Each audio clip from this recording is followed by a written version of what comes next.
তোমার এই নীরবতা আমারে কাঁদায় না রাষ্ট্র, এটা আমারে রাগাইয়া তুলে। এই সিস্টেমিক কারাপশন তোমার সবচেয়ে বড় ব্যর্থতা, বুঝছো নি রাষ্ট্র? তোমার আরেকটা জঘন্য ব্যর্থতা হইল তোমার আমলাতন্ত্র। তোমার সরকারি দপ্তরগুলো যেন এক একখান গোলক দাদা, সামান্য একখান কাগজ বা সয়ের লাগিয়া আমার মাসের পর মাস খালি জুতার তলা ক্ষয় করতে হয়। তোমার কেরানিরা টেবিলে বৈশা খালি চা খায়, আর আমারে কই আইজ না কাল আইসেন। এটা কি কাম কাজ রাষ্ট্র? না, এটা হইল প্রশাসনিক প্যারালাইসিস। আমাগো মতো সাধারণ মানুষের সময় আর কষ্ট তোমার কাছে কোনো দামি জিনিস না। তোমার আমলারা মনে করে হেরা জনগণের সেবক না, হেরা হইল মহারাজ। এই অহংকার তুমি তো তার গো দিছ, বুঝছো নি দাদা? তোমার এই আমলাতন্ত্র খালি কাম থাইমা রাখে না, এটা দুর্নীতির জন্ম দে। যখন কোনো কাম সোজা পথে হয় না, তখন মানুষ বাধ্য হইয়া ঘুষের পথ ধরে।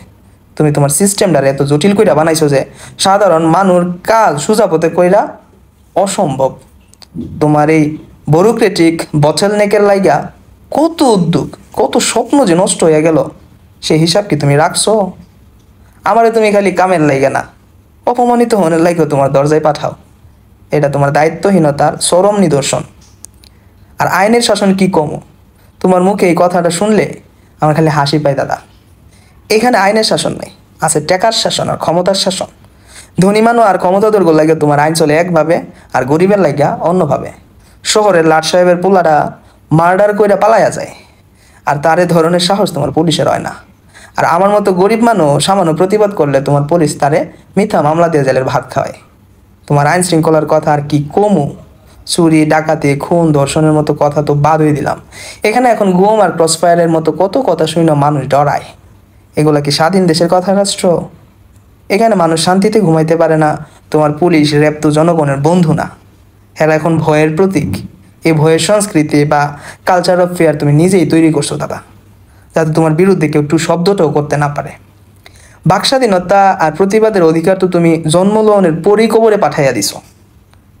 এটা তোমার ব্যর্থতা না, এটা হইলো তোমার গণতন্ত্রের কবর দেওয়া। শিক্ষার কথাটা কোনো সময় আমার খুব কষ্ট হয় রাষ্ট্র। তোমার এই শিক্ষা ব্যবস্থাটা যেন দুই ভাগে ভাগ করা। এক ভাগ হইলো এলিট ক্লাসের লাইগা, যেখানে ভালো মাস্টার, ভালো ল্যাব আর বিদেশ যাওয়ানোর সুযোগ আছে। আরেক ভাগ হইলো আমার মতো গরিবের লাইগা, যেখানে জীর্ণ ঘর, মাস্টার খালি বেতন নেয় আর কোনো মানসম্মত শিক্ষা নেই। তুমি কেউ লেখাপড়া জাতির মেরুদণ্ড, তো তোমার এই মেরুদণ্ডটা তো ভাঙ্গা রাষ্ট্র।